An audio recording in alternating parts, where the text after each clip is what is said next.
Okay, so right now I'm on the subway heading to the National Museum of Korea, and I feel like this is already one of those days where I just know it's going to be good. I don't even know exactly what I'm going to see. I don't have a strict plan, but I kind of love that because it makes everything feel a bit more open. Like anything could happen, even if realistically I'm just going to drink coffee and walk around the museum for hours. Speaking of coffee, first stop obviously had to be mega coffee because I physically cannot function without a big iced Americano. And when I say big, I mean big, like borderline concerning, but I stand by it. I feel like as a coffee lover, Korea is genuinely heaven. There are just cafes everywhere, and not just one type either. Some are all about aesthetic, like you walk in and feel like you're on a Pinterest board, and others are just focused on size and practicality, like here's your giant drink, go live your life. And I appreciate both equally. Cafe culture here is something that honestly surprised me when I first came. In England, we have cafes, obviously, but it's not the same. Here, people actually live in cafes. They go there to socialize, to study, to work, to relax. It's like an extension of their home in a way. And I didn't realize how much I would love that until I experienced it myself. There's something really comforting about sitting in a cafe with a drink, just existing, not being rushed out, not feeling like you have to leave after 30 minutes. And even though I'm a loyal iced Americano person, no two places taste the same. That's something I've noticed a lot. You would think it's just coffee and water, but somehow every cafe has its own personality, its own little twist. So every time I try a new one, it feels like a tiny experience.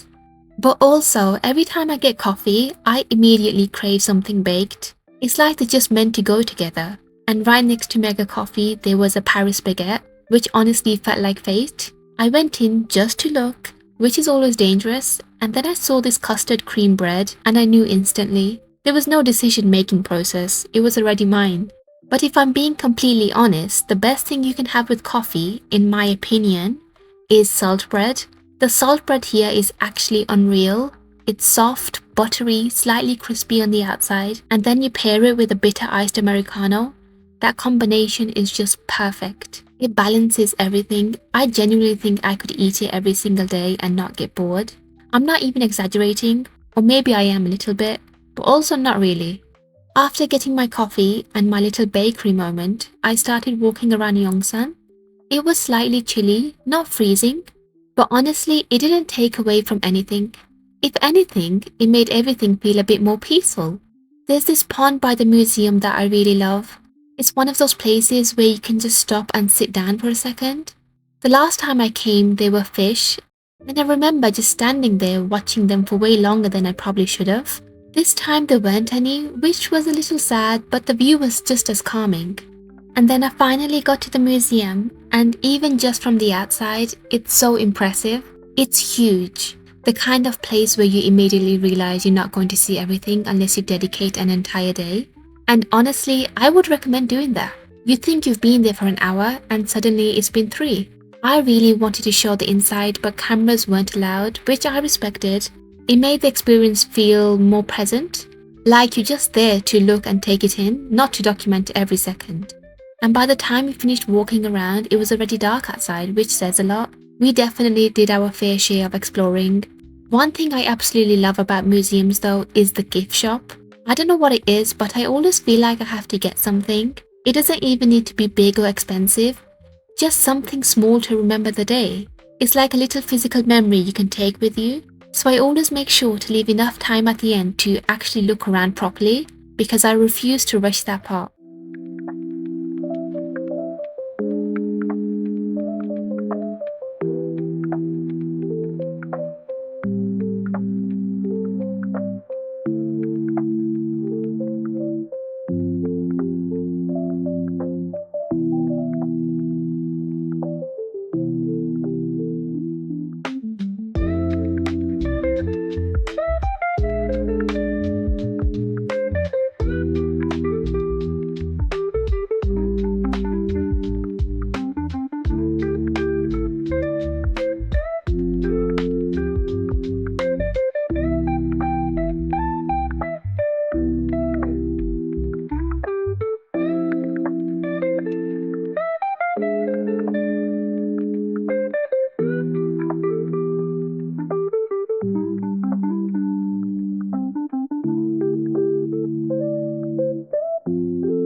Then the next day rolled around and I woke up with one very specific craving, a bagel and coffee.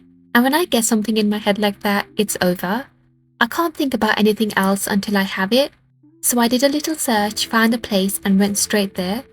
I ended up getting an everything seasoning bagel and a cheese bagel, which felt like the correct decision.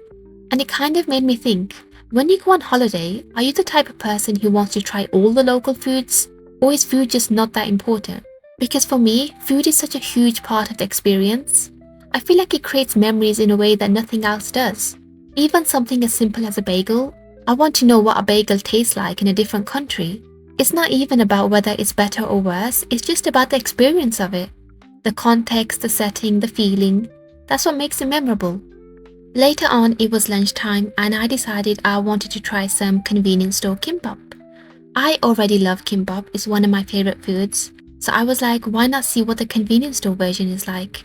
And honestly, it was amazing, which I wasn't even surprised about. I feel like you can't really go wrong with kimbap. It's just one of those foods that always hits.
After that, I randomly ended up going to an arcade, and I have this theory that I might actually be allergic to winning, because somehow every time I go to an arcade, I spend money, I try my best, I feel confident, and I leave with absolutely nothing. Like not even a small win, nothing. And yet, does that stop me from going back every time I see one? Of course not, because I have this mindset where I'm like, never give up. It's kind of my life motto in a way. Just not giving up, even when the odds are clearly not in my favor, and honestly, I respect that about myself.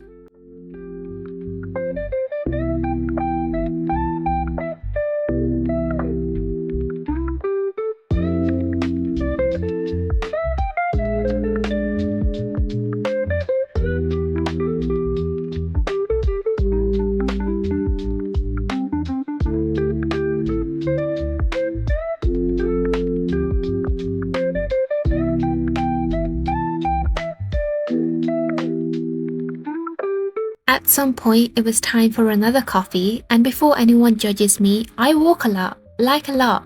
I like to see everything, I don't like to rush, so I justify it by saying I need the energy. And also, there are just so many coffee shops, it's hard to resist. This time I went to this unmanned coffee place, which I find so fascinating. It's open 24/7, there's no staff, you just go in, order, and that's it. It's kind of an introvert's dream. No interaction, no pressure, just you and your coffee.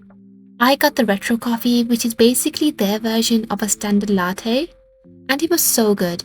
Slightly sweet, really comforting, exactly what I needed in the moment. I don't think I've had a bad coffee from there yet, which says a lot. After that, it felt like the perfect time to do something fun. So we went to the karaoke. And I feel like karaoke is just one of those things that never gets old. It doesn't matter how many times you do it, it's always fun. You get your own room, you get to pick as many songs as you want, and you just sing without worrying about anyone else. And especially when it's a bit cold outside, it's such a good indoor activity. You just forget about everything else for a while and have fun. To end the day, I went to an unmanned ice cream store, which I know it was cold, but I don't think that really matters. Ice cream is not seasonal in my mind, and the selection there is actually insane. So many flavors, so many options, it's kind of overwhelming in the best way. I've made it my personal mission to try as many as I can, which might take a while, but I'm committed. And the prices are so cheap compared to convenience stores or other places, which makes it even better. It feels like a little hidden gem. That was basically the day, and I know it might not sound that exciting, but I had a really good time. The coffee was good, the food was good, I got to walk around a lot. I didn't do anything crazy, but everything I did I enjoyed.